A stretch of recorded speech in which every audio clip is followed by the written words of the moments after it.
Have you heard this story? No, what? A bunch of members of the Spanish basketball Olympic team decided they would feign having a learning disability or to be able to compete in the Paralympics, and they then won the gold medal.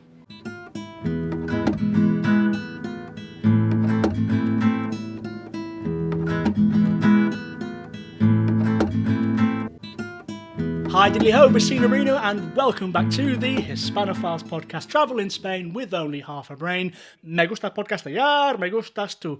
On today's episode, we are changing the track quite a bit. We here on the Hispanophiles podcast love to celebrate the things that Spain is, has been, and will be. But today, we are looking at the nasties of Spanish history, and we are tier listing. That's right, we are that sad YouTube channel now. We are performing a tier list ranking of all the unsavoury events of Spanish and Imperial Spain's history, from the very bad to the things that are minor inconveniences. And today I have the welcome return of a close friend of mine and collaborator. It's Alex, or Alejandro. Sí, depende la día, no. Okay, hi, nice to be back. Well, it is nice, and I've just found out I've been drawn in to do the topic about negative, horrible things. I was feeling really positive on this sunny day, and now I'm going to learn like 10 horrible Spanish nasty things. Oh, then let's start this episode on a positive note. You're going to give me your Spanish news story of the week, which is going to be positive. Oh, yeah, it is a positive. So long story short, from what I was reading, Sanchez and the president of Brazil today in Barcelona, today being, I don't know what day you send this out on, but Saturday the 18th of April, maybe. They've done a bilateral meeting for all of the liberal governments of the world as a bit of an FU to Trump and right-wing parties. So I think there's like South Africa, some other Latin American countries there as well, but it's meant to be like a defense of democracy. I think it's actually called Defense of Democracy or something like that. But they've got all of these presidents in Barcelona, which I thought was interesting, and not in Madrid, to have meetings about this. Funnily enough, and I don't know if it's related, yesterday I was running on Montjuic, and you know, come on, Sam, Rosalia is playing. Anyway, like all of these like cars with blacked out vans, police drove past me, and I was like, is that Rosalia? But maybe it's actually like a president came into town. Makes sense. So that kind of makes sense. So good news, depending on where you align politically. But, you know, ultimately, the fight for democracy or whatever it's called, defense of democracy, sounds interesting. So let's see what happens from it. Let's see. I was running on Montjuic yesterday and I didn't see you. Yeah, but I was the fast one. You were the one who was kind of banter, Were you actually running in Montjuic? I was indeed, yeah. Which area?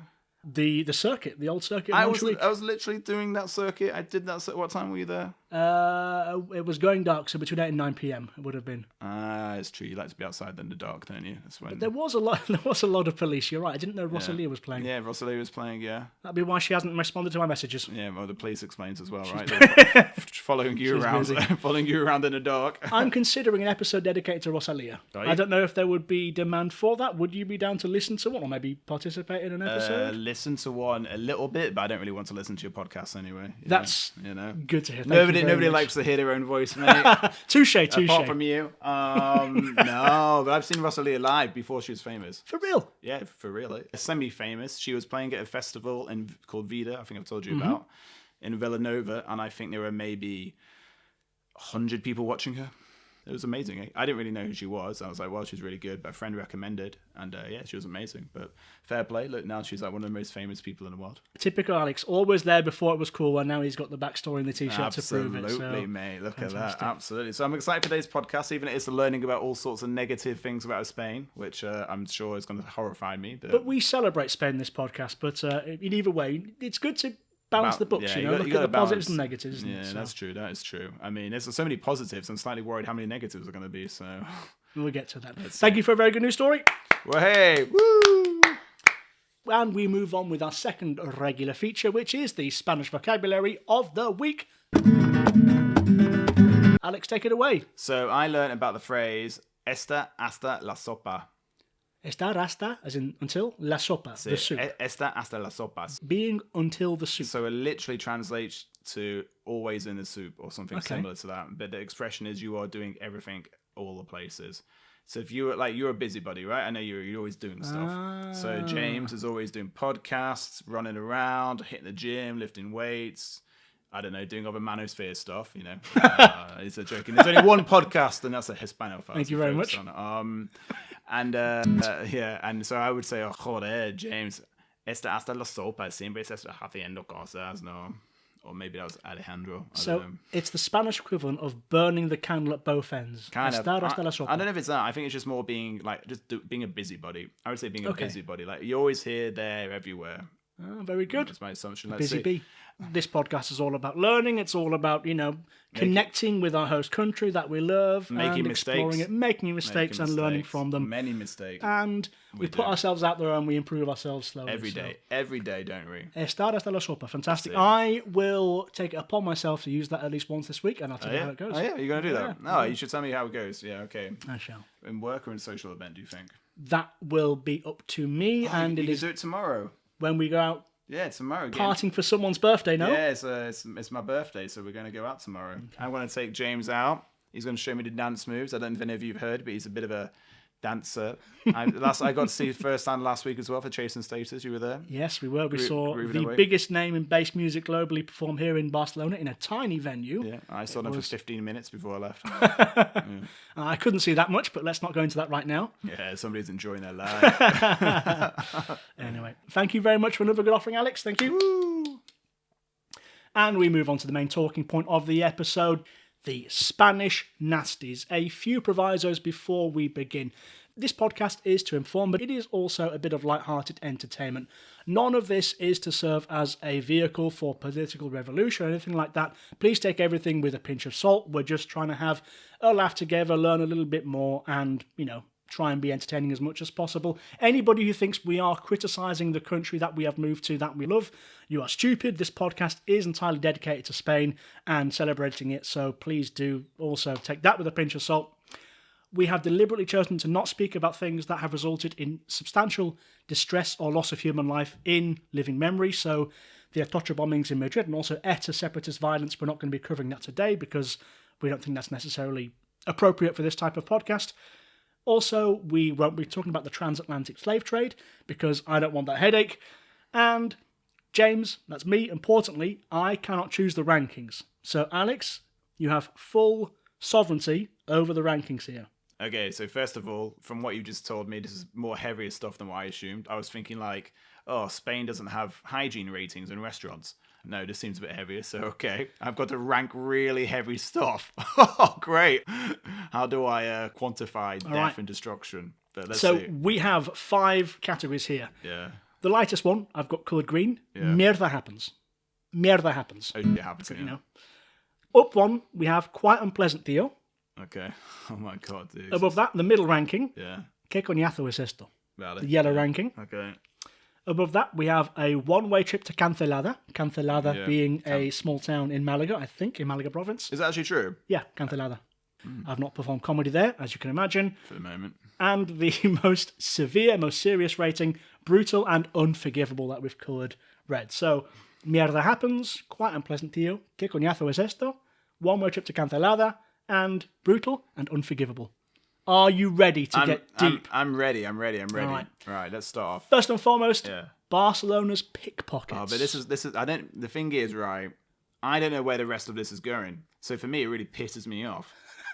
I'm not looking at the others, but I need to know if it's the red or orange. For me, I'm like, one-way trip to Cancelada. Or what's the other one? ¿Qué coñazo es esto? That's the middle ranking. That's yellow. Yeah, I'm going to go with that one just because I'm a bit worried about what level. The thing is about people who steal stuff, right?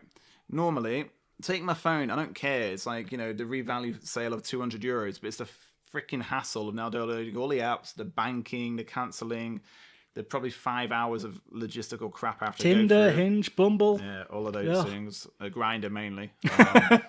I love midgets.com. That's where you guys recognise him. Yeah, exactly. But that's the thing that pisses me off about it. I'm going to go for that one. Let's go for the yellow one. Have you ever been robbed in Barcelona? I've never touched wood. 12 years of being here. My partner, lots of times, but she also has a habit of going out and getting on it and walking around drunk with her phone out, so that doesn't help. I had lots of mates who've had their stuff stolen. Podcast favourite flatmate Jessica, like 4 times a year loses her phone. There we go. She's always out partying. There we go. So. So, Not that justifies it, or I'm sure she doesn't lose her phone. She gets a nicked. Yes, precisely. Yeah, exactly. Yeah, it doesn't justify it. It's annoying, but there seems to be a bit of a link between drunkenness and getting your phone stolen. Regrettably. Yeah, unfortunately. Okay. All right. Very good. Silver mining in Potosi. Oh, you're going to have to explain this to me. Okay. What the hell is even that? Daddy, chill. Potosi being now a city in Bolivia. This was where, during the 16th, 17th centuries, Imperial Spain did a lot of its silver mining. Okay. So the big mountain full of silver, they effectively coerced local population, local Indians, to mine the stuff, and the loss of life as a consequence of very dangerous conditions in which they were forced to work would often, take a heavy death toll. It was so dangerous that families would often deliberately maim their children so that they wouldn't have to then be sent down to work in the mines. But wait, so the kids were working in mines? So Well, anybody with a So they had kind of jobs. capable-bodied. Well, so they had jobs. I mean, Yes. the youth unemployment rate in Spain should be bad, and they were providing jobs to kids back then as well. So actually, I would say that's a positive. No, that's a bad joke. That's a bad joke. I'm taking this back. Yeah, that happens. Are we going green? I'm taking this back before I definitely get cancelled. No, let's definitely go up to the red one. That's mad. Brutal, unforgivable. Yeah. Well, I mean, it's also part of the times, though, isn't it? So it's a bit like, what do you say about that? It happened in the past. So if that happened now, I'd be like, yeah, that's definitely red. Correct. Maybe we go orange just in case if it's something really One-way bad. trip to Cancelada. Yeah, let's go for the one-way trip to Cancelada. Do you know what I mean? In the past, it happened a lot. Yes. And I'm sure in 100 years' time, they'll look at us and think, oh my God, they ate meat, or they drank alcohol, or they did other... Well, Listen to Justin Bieber. or listen to this podcast. I don't know, like horrible things. But at the time, it seemed semi-okay. Okay, very good. Moving on to number 3. This is a controversial one. Yeah. I've never done this, though I kind of want to, not knowing how I will react to it. Okay. Can't do it in Barcelona or Catalonia. Okay. What am I referring to? You can't do it here, but in the rest of Spain. Yes, you can. Bullfighting. Yes, probably. bullfighting. You what? As in, you want to go do it or watch it? No, I do not want to be a matador. I don't think. I know you're working out at the moment, mate, but you still that might be. And you saw on Friday how quick I am on my feet, but I don't think that necessary. Yes, bullfighting, the sport/art, however you want to refer to it. Catalonia being the only comunidad where it is now prohibited, but everywhere else it is still legal. Because this is What do we think? This is a current thing, right? So this is why I'm a little bit. Oh, this is a bit shitty. Let's go orange as well. Although, how am I comparing bullfighting to kids literally being maimed so they don't have to work? Yeah, I'm not a big fan of bullfighting. Okay, different cultures, that's up to them. I also wouldn't go to someone who's a big bullfighter and say you're a mate or this is bad, and because that's part of their culture and I get it, but it's just not really my thing. You are kind of abusing the animal, no? You're right. Killing it. It's entertainment derived from the deliberate torment of a mammal. Yeah, yes, so correct. for me, obviously, that's not really my cup of tea. Let's go orange on that one. Okay. But I feel like I might have overdone it by going yellow on the first. One-way trip to Cancelada. Yeah, Okay. one-way trip to Cancelada. Very good. Moving fast. Another thing that I personally despise. Yeah. Spain's bureaucracy. Yeah, it's a pain in the ass. I can't lie. Actually, we've got a mutual friend who's going through some issues at the moment. Has he told you his latest update? Not this week. No, God, he told me he'll tell you later. Right, okay. But yeah, We won't name him specifically We won't because name he's him got a specific. deep situation. So yeah, bureaucracy. Okay, it's a pain in the A, and the thing that really pisses me off as well is, especially now for things getting like a NIA appointment or a TIA appointment, it's a mafiosa. You've got the middleman agencies that take all the appointments, right? So then you have to pay them, and I'm like, come on, guys, surely you're aware about this, and there must be a way to stop it. My friend literally is an IT guy, and he put together some scraping tools to try to get the appointments because the stupid middlemen companies are literally like on it all the time. Wow. So it's a bit of a joke. Smart guy. Yeah. Look, it's a pain in the A. It's not my cup of tea, but all countries have bureaucracy. I'm having issues at the moment with the UK passport, getting a passport for my son. Your son, British parents, but born in Spain. Yeah, exactly. So look, all countries have got bureaucracy. Spain's, I find especially, is a bit weird and annoying. But ultimately, we're still living here. We still manage to get through, and it's nothing compared to the others. So let's go for Mierda happens. Mierda happens. It's nothing compared to some of the other ones. All right. Another serious one, the Carlist Wars. Are you familiar? No, what's the Carlist Wars? Essentially were 2 civil wars in the 1800s. Okay. And this was when politics in the peninsula first became very partisan. Essentially, the more conservative rural classes who are more inclined to be in favour of the Catholic Church and against reform versus the liberal urban elites who were pushing for limitations on basically parliamentary and royal power. And the Carlist Wars were two separate conflicts that killed a lot of people and were very, very bloody and clearly had no positive outcome because Spain had another civil war in the 1930s. Well, I mean, okay, I'll have to know a little bit more about them, but there were two of them. Yes, the 1830s and again in the 1860s, if I'm not wrong. So 30 years later. And why are they called the Carlista Wars? What's it called? Because Carlos was one of the kings who was effectively the figurehead of one of the sides. So they are his wars, basically. So it's pretty much as similar. It's a precursor to the Spanish War anyway. Precisely. Okay, so they effectively had they had two more civil wars before the main civil war. And everyone's forgotten about the Carlist Wars, even though they were very destructive. Never heard anything about them. Here we go. Well, probably out a bit naive. So no war's good.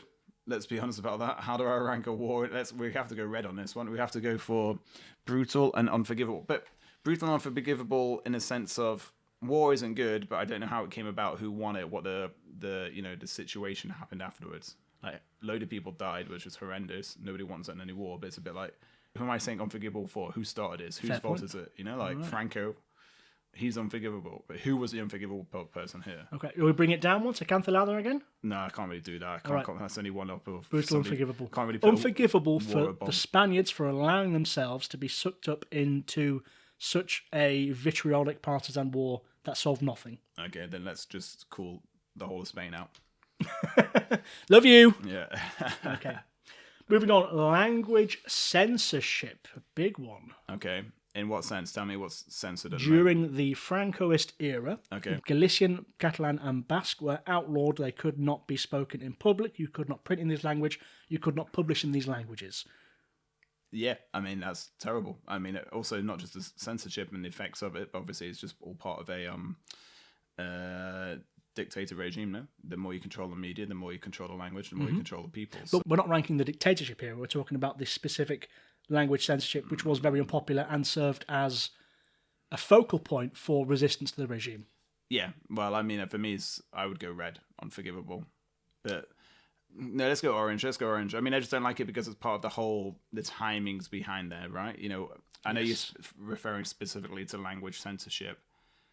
And okay, yeah, it sounds like maybe it's not that bad, but for me, it's the outcome because of the dictatorship and what it meant for people who couldn't have a free life. What it represents. What it represents, it's a representation of what it means as opposed to the direct. You can't say these words. Molbe. We're going back to Cancelada. See, very good. There we go. Okay, now another one that might need some context: destroying Tenochtitlan. Destroying Tenochtitlan. Yes. How Are do you you familiar? say that? No, how do you say that? Tenochtitlan. Tenochtitlan, Mexico City. Before it became Mexico City. Okay. No, I didn't know that. Okay.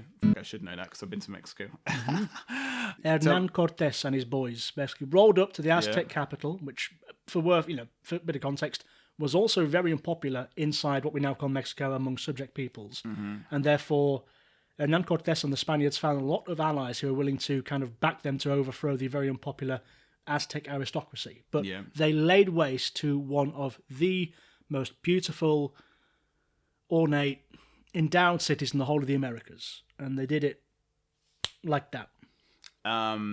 It should be red, don't get me wrong, but again, I kind of give a little bit more as part of the times. I don't know, colonialization, not good, don't get me wrong, being British, I understand that.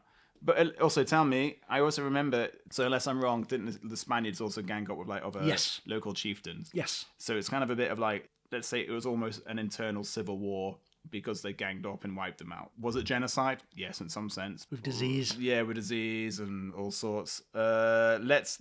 I feel like maybe anything that's a bit genocidal should be red. So yeah, let's just go red actually. Okay. Even if it's unforgivable. Yeah, that's pretty. Can we leave it at brutal? Because like unforgivable is a bit like. It's not like I forgive them, but I'm also a bit like it's a different time. Okay. No, you can't change it. It's you've thrown me under the bus with this podcast. Honestly, no, I'm absolutely. I'm gonna get cancelled. All right, now we've got two lighter ones before we go heavy again. All right, yeah. El Apagón. What's El Apagón? To the 28th of April last year. Yeah. The blackout across the country for 4 hours or so. I was in the UK actually. I flew literally 2 hours after this happened. I landed 2 hours after this happened, so I missed this entirely. Look at you. So for me, green. I mean, what green? happened? What's the worst? I mean, okay, yes. Mierda happens? I mean, probably what everyone's saying is like some Russian thing, or I don't know what. PSYOP or whatever they call it. Yeah. Data attack. But I was in the UK, so it's you guys can have some electricity lifeless time. But I don't know what's. Yeah, okay, I'm sure some bad things happen from it, but come on, compared to genocide, I think we've got to go green on this one. Right. Happens. Mieta happens. Very good. Speaking of which, having dinner at 10 p.m. Red. This is red. Unforgivable. This is unforgivable. We're going on and you know why? Because I've just become a dad, and in Spain, I know, and this is me being really hypocritical. Normally, I used to quite like this, but one, I'm British, so naturally I have dinner quite early anyway, and two, every time I want to have dinner with friends now, it's not possible because I have to put my son to bed at 8 p.m. anyway. So I have to say, hey, does anybody want to have dinner with me at 6 p.m., which people look at me with like I've just slapped them in the face. So unforgivable, Spain. You're my social lifestyle. Obviously I've had a kid, so it might be my fault, but we're going red, unforgivable. I don't care how you can say I'm comparing that to genocide. Once it's in, it's in. My social life is ruined, so yeah. All right, in it goes. Brutal and unforgivable. Yeah.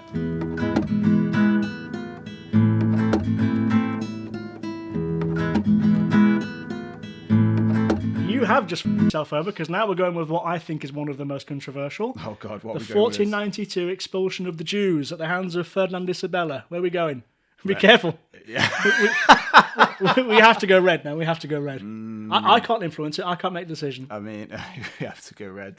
God, what have you done? I mean, we're going red. Yeah. The expulsion of the Jews. Jesus Christ, man! What is going on? Come on, let's. That's going red. I think you're fair and safe with that. But let's before we just go red, because we know we're going red on it. What's the background? Tell me the background of it. Okay, so essentially in Umayyad Spain, from 711 more or less until the 1100s, most of Spain was ruled by 711 to what's 1100s is another supermarket or what? Essentially from 711, when the Moors and the Berbers first invaded Spain, to more or less 1100. Most of Spain was ruled by either the Umayyad Caliphate or the Taifa states, who were still Muslim with regards to law and governance. There was a significant Jew, Christian, and pagan population, and until more or less 1100, it was quite harmonious. Yes, the dhimmi, the Christians and Jews, paid a tax to the ruling Muslims, but there was religious toleration, there wasn't much censorship. Enter the crusading French and the Almoravid, I think, Moroccans, who are more fundamentalist, and the arrival of those two groups and their influence in Iberia in the 1100s more or less triggered what then became more of a religious war between Christian and Muslim. The Christians over time slowly won. 1492, they got rid of the Nasrid dynasty in Granada, and then Isabel and Ferdinand, high on their own success, basically said, okay, Jews, who they also blamed for spreading the Black Plague in Spain, they said, this is ours, you need to leave, under pain of death. We're going red, unforgivable, can't kick out Jewish people. And I know that people are going to be like, well, you talk about history and culture and you're saying it's normal back those times. And now I'm thinking I should also give them red. So let's just go red straight away. You're not going to make me fall into this trap. Not at all. Yeah. We move conveniently on to the Spanish Inquisition, which you are familiar with. Yeah, that wasn't great either. However, to give some context, it was, generally speaking, the number of people who suffered was more or less exaggerated by Protestant Europe, who of course subsequently have more or less dominated the global media narrative. So yes, it was unpleasant. Yes, some of the torture methods were gross and incredibly creative, but just awful. Incredibly creative? How creative are we going? Inventive, let's say that. All right, I want an episode, once I've done my research properly on the Inquisition, because some of the things they did to make people cry, ugh. Well, I mean, there we go. Absolutely wild. I feel we're going into the red territory straight away. Give me an example. What comes to your head about like some torture techniques? You would take a fully grown man and you would put him inside a cage that had spikes pointing inwards. Yeah. You'd put him up on a 5-meter pole and then hang. I did this from a party the other day. Yeah, and you were okay with it. Well, yeah. You're more of a man than I am. That's but the kind of parties I go to, mate. Not anymore now that you're a dad. Get me in a cage and lock me in. With spikes pointing in at you and then just leave you there hanging outside of a city to serve as an example. They weren't spikes, but anyway. Okay. So you'd be hanging outside the city in this box? Yeah. No water, just in the sunlight. Yeah. And people passing you. Yeah. Okay, but again... We're going red? Yeah, I feel like you got to go red on that one as well. Being stuck in a cage with spikes and torture. I mean, the Inquisition... Maybe you're right, because I feel like it was like literally hundreds of thousands of people were like murdered and tortured. But again, like I said, I think I don't have the immediate number to hand. I should if I'm doing a Spain-based podcast. But Protestant Europe more or less exaggerated the death toll of what the Catholics were doing in Imperial Spain. Well, okay, fair enough. I mean, still, we can't really go grey on that one, orange on that one, can we? I think we have to still have to say unforgivable. Okay. Unforgivable, you extreme Catholic people. What year was it in the 16th century? That started in 1492 all the way to the 1800s, basically. There we go. Loads of people. I mean, that's a long time as well for this to happen. Yes. So we probably go unforgivable. Okay, introducing syphilis to Europe from the Americas. Okay, Jesus. Tell me the story about that one. Obviously, it was the Spanish who discovered the Americas in 1492, that big year, came back to Europe, and how men often do on How did you their... get syphilis? I am not particularly familiar. I can never say I've had it myself. Neither any other related conditions. I'm a good boy and I know how to wear protection. But clearly a bunch of Spanish sailors did not. And 1493, 1494, in many port cities around Europe, including that royal fabulous city Hull, where you see documented cases of this new venereal disease that became known as syphilis propping up. And that was the result of Spanish sailors not being able to keep it away, basically. Oh, really? Yeah. They were getting on it with all these Pretty much. ladies of the night around the world. But where did it come from originally? The Americas. I did it. Yep, it's endemic to the Americas. Yeah, we're dropping this to a yellow, Yep. and we're dropping the Que one, coñazo es esto? and we're dropping the destruction of Tenakiki or whatever it's called Tenochtitlan. to a yellow as well. Okay, we're going que coñazo es esto? They gave us diseases, we gave them diseases. 50-50. No, I'm joking. That's a joke. Guys. Smallpox was slightly more devastating to the American syphilis, population, look, but okay, that is the only retrospective change I'm giving you. Okay, Is that it? That's what you've I get. already used your quota. Yes. Okay, all right. Fair Now enough. we have to be very, very careful. Look, I have to say, maybe, yeah, let's go yellow on it. Let's keep it yellow. Okay, I que mean, coñazo es esto? yeah. Juan Carlos, the former king, elephant hunting in Botswana. This is recently, wasn't it? Ooh, naughty Juan Carlos. I don't. It's not great, is it? But I just don't care that much. Let's go green on it. Like, what was the green one? Mierda happens. Okay, unpleasant deal. How many like good things did he did for the country? Wasn't he the one that after Franco he gave democracy? He oversaw it. Yep. He oversaw He democracy. was very magnanimous. All right, give him a break. But we're not judging him on that. I know, but we're not. But it impacts it a bit. Okay. Like, it's not you. We're referencing him, right? Or it's not important if it's not referencing Yeah, him killing an elephant for sport. That's what we're judging here. Yeah, I get that, but I feel like all these rich, mega crazy people do these things all the time. So let's go. Let's go to quite unpleasant here. Done. Look, quite unpleasant. I've got to compare it to, like, plagues and genocide. So killing an elephant's not good. Don't get me wrong. We've all been on safari. I don't go shooting elephants. I've been on safari last year. I'm glad someone's finally saying it. Didn't shoot an elephant. Loved the elephants. Matriarchal society. So You my partner will like that. soy boy. Yeah, I know. Tell me about it. My partner. I respect that now. Now I've got a kid and a wife at home. I respect the matriarchy. Elephants are great. Matriarchy animals. The grandma looks after all of them. Shouldn't kill them. But the guy also gave democracy to Spain. Well, next. Okay.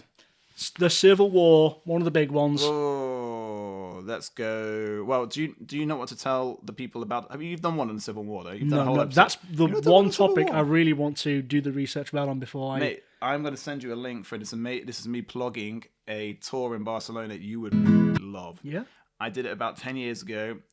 It's 4 or 5 hour walk around Barcelona. They send you homework before you do it, because it's so intense, like the tour is. And the guy is a British guy who does it, but he's been living here for like 50 years.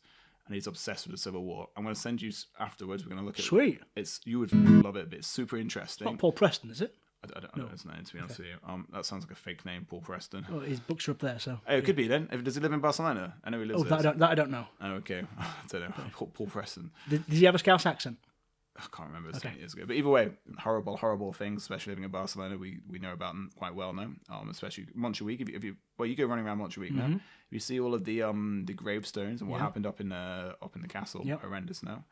So yeah, let's go one-way trip to Cancelada, which does not really give it justice. I don't know. No, let's go brutal, unforgivable. Brutal and unforgivable. Yeah. Civil War should always be. Whatever happens. Okay, this one is not okay, but amusing if you can distance yourself from it. Go on, tell me. And you might not know the backstory. Pretending you have a learning disability in order to win gold medal at basketball in the Paralympics.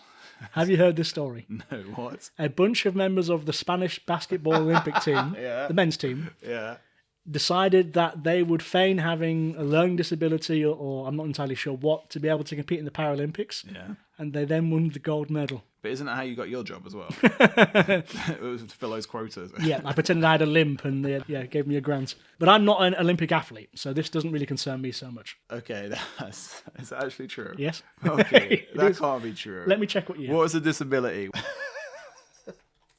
I really hope that's true. In the year 2000, in Sydney, Right. the Spanish basketball team for intellectually disabled athletes were stripped of their gold after it was discovered that 10 of 12 playing members of the basketball team had no functional intellectual disability. So they just pretended to be, what's the phrase these days, like slow? Handicapped? Handicapped, yeah. Okay, learning that's- disabled, I yeah, guess. disabled. That's- To be mentally disabled, no? yeah. So they had to go around for the entire tournament pretending to be mentally disabled. Every interview, whenever they checked into the hotel, whenever they had a team talk. This can't be real. Oh my god, there's got to be interviews about this. And or a comedy film.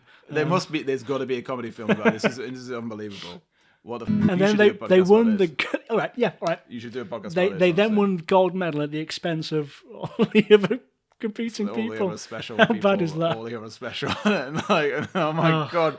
So they knew about it as well. So they were like, how did they get trained on how to act special? I Act hope not, handicapped? because that would imply there's an industry for learning how to Yeah, but feign surely learning disability. surely they like got picked and like first of all they're like, well, either they think I'm handicapped, or they have to like this coach has to say, okay, we've obviously picked you. We don't think you're handicapped, but you need to act handicapped. Come on, we want to win the gold yeah. here. So then at that point they're going to be like, how do I act?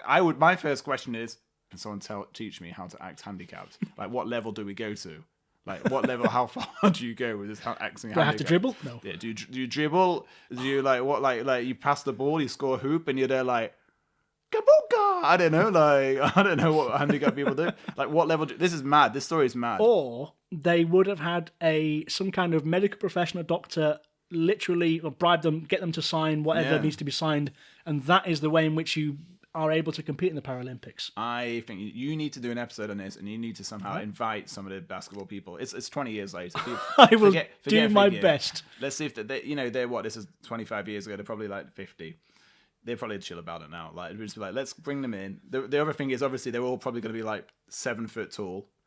Yeah, because that's what I want. You want a load of 7 foot tall ripped lads, but they're, just Me being 5'8". Yeah, and you ask them like, how did you act handicapped? Tell me. There's got to be a documentary on this. Can I film this? I want to make some short content that will go viral. Oh yeah. my god, this is the best thing I learned today. I'll do an episode. I might not take into account that last part, Alex, but thank you very much for the This is recommendation. great. Your listeners, you should do a short video or YouTube stuff on this. But this is what's going to get clicks, mate. This is the best story I've heard. That's fine. How are we ranking it? I've got to go green just for the creativity of it. Just the mierda happens, mate. Mierda happens? Okay. Cheeky Spaniard say, Good. mierda happens. Come on. They went creative. They were really desperate to win something. They cheated, but whatever. Guernica bombing. Oh, we go red. Come We on, go then, full mate. red. Full red. But Yes. man, let's go orange Okay. because that piece of art pretty famous now. It's Yes. they've Have you seen it? I have. It's quite big, and Massive, I bet innit? Spain gets a lot of money from the economics of people coming because of that. True. So Does balance it out. not warrant repeating that type of action once again. No, but But I think the horror of Guernica, more symbolic than anything else, I think it was, I really should know, I think it was in the 3 figures the amount of people who died, so it was not as atrocious as some of the things done in the Americas that we already discussed. Nevertheless, that doesn't warrant that, it doesn't justify it, that's not what I'm saying. But yeah, largely symbolic of what the regime was doing at the time and the plight of the Basque people, which of course is one of the reasons why it was taken so much as a rallying cry for the fight against Franco and the resistance. So we're going orange, one more trip to Cancelada. yeah, gotta Okay. yeah. 3 more to go. Go on in. Bear steaks. Bear steaks. Yes. So okay, fun facts. Me and my partner were joking about going to the Pyrenees recently, and I was like, "Oh, we gotta be careful of those Catalan bears." Making a joke of it. And then a week later, I find out that Catalan bears actually exist. Yes. I didn't know there were bears in Catalonia. They were reintroduced to the Pyrenees. We took some of the Balkan brown bear, that was reintroduced to Catalonia. We still have native Cantabrian browns in the north coast, more or less, in Asturias, Cantabria, that region. But yes, there are bears in Catalonia, yeah. And in the 1950s, it was discovered somewhere, I think, in France, but also in Spain. There were restaurants around the Pyrenees, the north, selling bear that you could have medium rare. But not anymore. No, thank the Lord, no. Why? Why, thank Lord? Because bears are rather uncommon and we should preserve and protect them. That's what we should be doing. We shouldn't be farming asking if it goes well with asparagus or with a hollandaise sauce. Probably asparagus, to be fair.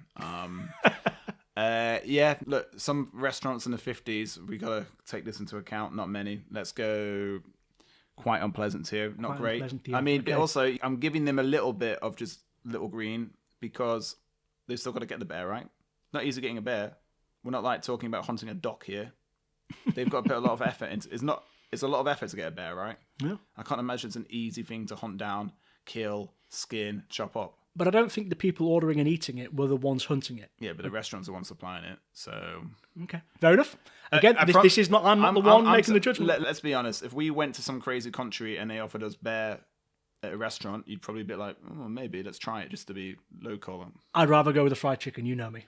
Yeah, you are basic. So a good IPA. I'd probably maybe eat a bit of bear steak. So I'm blaming the restaurant, but I give them credit for You've had hunting worse the bear. things in your mouth, to be fair. That's true. That's very true. Yeah. Moving on.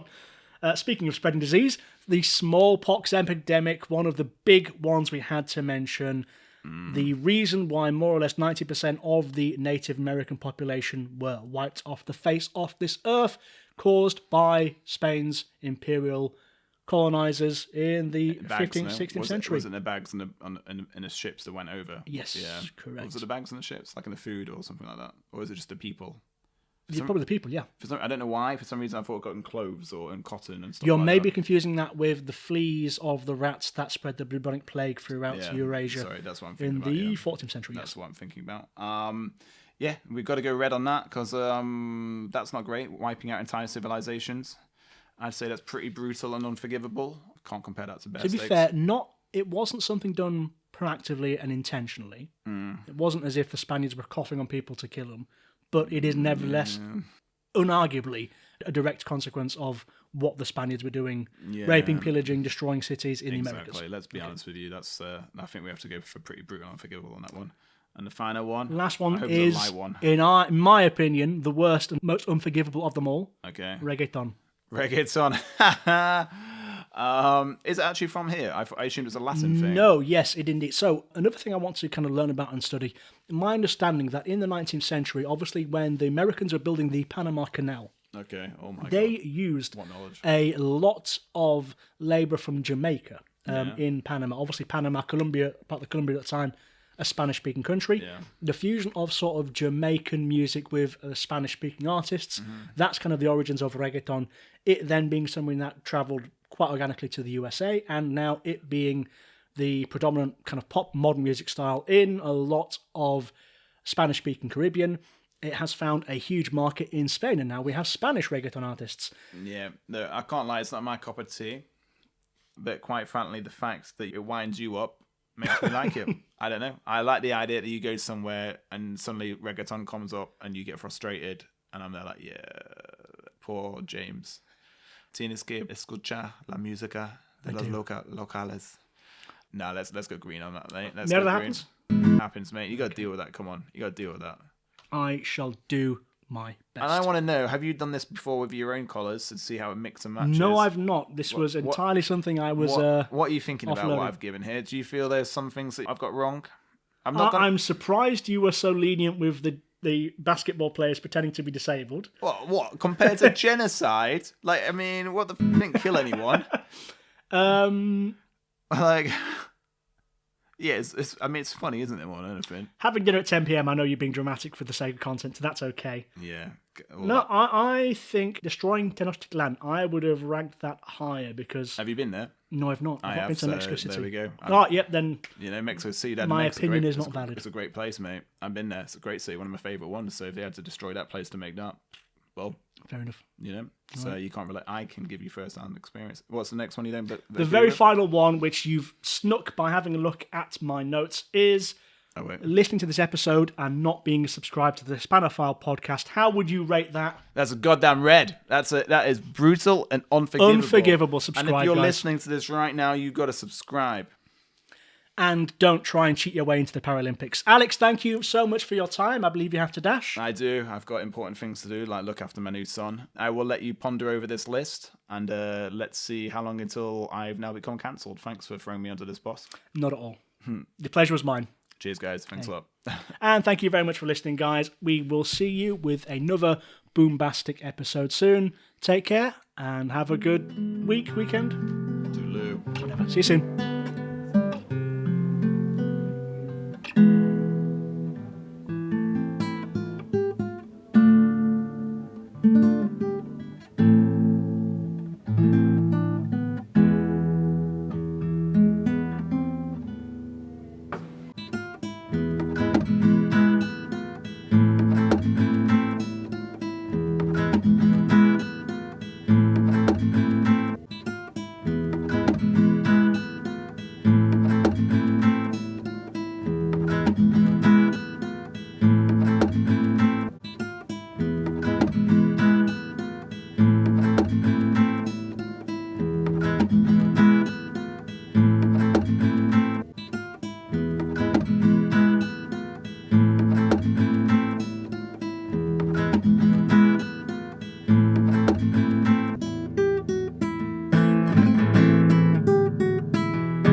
Somehow cut that question out that I just asked because that was a really stupid question.